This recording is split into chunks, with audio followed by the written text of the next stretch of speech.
I was obsessed with Dice when I was like in 8th grade. I memorized one of his records, and I would do it in the train station with all my friends.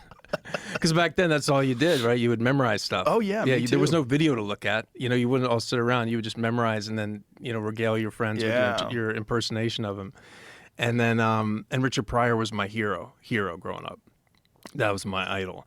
So I had this thing with stand-up comedy, and then I moved to New York, and I'm all of a sudden immersed with these clubs, and Upright Citizens Brigade had just started. And I did this movie, Wet Hot American Summer, and there was all these people. I didn't even know about The State. Remember that show on MTV? There was this, this.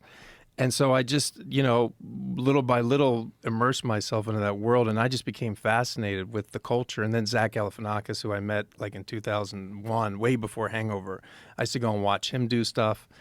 And I just love the culture. And when Will was telling me about this, I was like, oh, let's set it in New York and the Cellar. Because I just love the geography of the Cellar, too, that you go in the olive tree and you walk down into this place. It's this whole other world.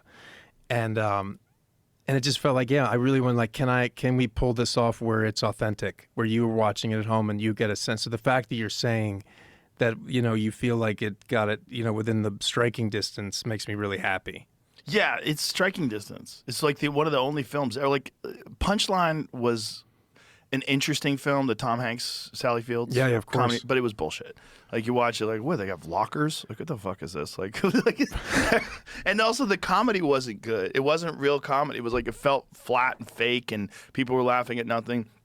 The Will stuff felt real. Yeah. It felt real. You know, like the clubs felt with like a guy trying to work out what it's like to be on stage and open mic. And then the fact you got Jordan Jensen in, who I love. Yeah, of course. She was fucking great.